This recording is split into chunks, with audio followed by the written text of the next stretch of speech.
नमस्कार दोस्तों, प्रभा साक्षी पॉडकास्ट में आपका स्वागत है।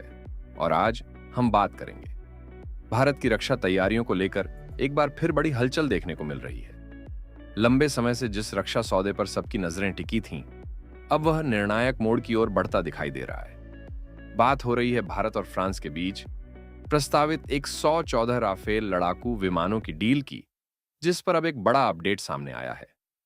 भारतीय वायुसेना इस सौदे का लंबे समय से इंतजार कर रही है, क्योंकि यह केवल नए लड़ाकू विमानों की खरीद भर नहीं है, बल्कि आने वाले वर्षों में भारत की हवाई ताकत और रक्षा उत्पादन क्षमता दोनों को नई दिशा देने वाला कदम माना जा रहा है।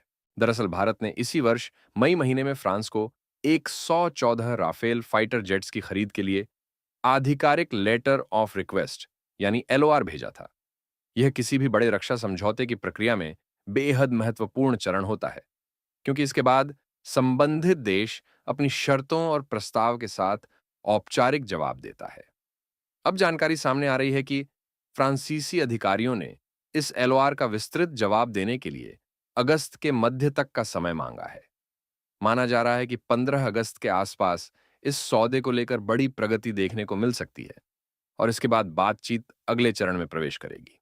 रक्षा मंत्रालय से जुड़े सूत्रों के अनुसार जैसे ही फ्रांस का आधिकारिक जवाब भारत के सामने आएगा, उसके बाद दोनों देशों के बीच कीमत, तकनीक के हस्तांतरण और विमानों की डिलीवरी की समय सीमा जैसे अहम मुद्दों पर अंतिम दौर की बातचीत शुरू होगी। यही वह चरण होगा जहां इस विशाल रक्षा सौदे की वास्तविक रूपरेखा तय होगी और दोनों पक्ष अंतिम समझौते की दिशा में आगे बढ़ेंगे। लेकिन इस पूरी डील की सबसे बड़ी खासियत केवल राफेल विमानों की संख्या नहीं, बल्कि इसका मेक इन इंडिया मॉडल है। प्रस्ताव के अनुसार कुल 114 राफेल विमानों में से 94 लड़ाकू विमान भारत में ही तैयार किए जाएंगे। फ्रांस की कंपनी डसॉल्ट एविएशन एक भारतीय साझेदार के साथ मिलकर इन विमानों का निर्माण भारतीय धरती पर करेगी। इसका मतलब यह है कि भारत केवल विमान खरीदेगा ही नहीं, बल्कि आधुनिक लड़ाकू विमान निर्माण की तकनीक और औद्योगिक क्षमता भी विकसित करेगा। इससे देश में रक्षा विनिर्माण को नई गति मिलेगी और भारत वैश्विक रक्षा उत्पादन क्षेत्र में अपनी मजबूत मौजूदगी दर्ज करा सकेगा। भारतीय वायुसेना के लिए यह सौदा इसीलिए भी बेहद महत्वपूर्ण माना जा रहा है, क्योंकि इस समय वह स्क्वाड्रनों की कमी से जूझ रही है। पुराने मिग-21 और रूस मूल के कई अन्य लड़ाकू विमान धीरे धीरे सेवा से बाहर हो रहे हैं। दूसरी ओर स्वदेशी एलसीए तेजस, मार्क 1A और तेजस मार्क 2 परियोजनाओं में अपेक्षा से अधिक समय लगने के कारण नए स्क्वाड्रनों का गठन धीमी गति से आगे बढ़ रहा है। ऐसे हालात में राफेल जैसे अत्याधुनिक 4.5 पीढ़ी के लड़ाकू विमान भारतीय वायुसेना की परिचालन क्षमता को काफी मजबूत बना सकते हैं और किसी भी चुनौतीपूर्ण परिस्थिति में निर्णायक बढ़त दिलाने में अहम भूमिका निभा सकते हैं। यदि मौजूदा स्थिति पर नजर डालें तो भारतीय वायुसेना और भारतीय नौसेना पहले ही कुल 62 राफेल विमानों का ऑर्डर दे चुकी है।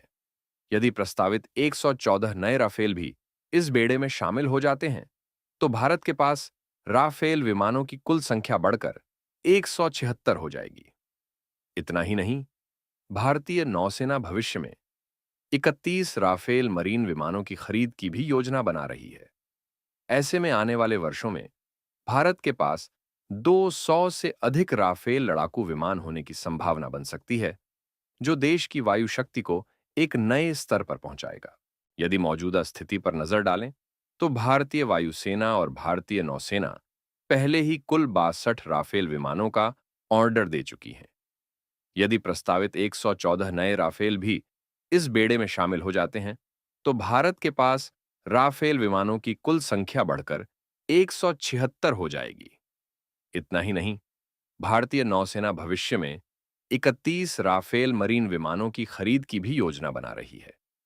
ऐसे में आने वाले वर्षों में भारत के पास 200 से अधिक राफेल लड़ाकू विमान होने की संभावना बन सकती है, जो देश की वायु शक्ति को एक नए स्तर पर पहुंचाएगा। इसलिए आने वाले कुछ सप्ताह भारतीय रक्षा क्षेत्र के लिए बेहद महत्वपूर्ण माने जा रहे हैं, क्योंकि इन्हीं दिनों में यह स्पष्ट हो सकता है कि भारत की वायु शक्ति को नई ऊंचाई देने वाला यह ऐतिहासिक सौदा आखिर किस दिशा में आगे बढ़ने वाला है। आज के एपिसोड में इतना ही। अगर आपको यह एपिसोड पसंद आया हो तो शेयर करें, सब्सक्राइब करें और ऐसे ही महत्वपूर्ण विषयों पर पॉडकास्ट सुनने के लिए प्रभा साक्षी को फॉलो करें। मिलते हैं अगले एपिसोड में। तब तक के लिए नमस्कार।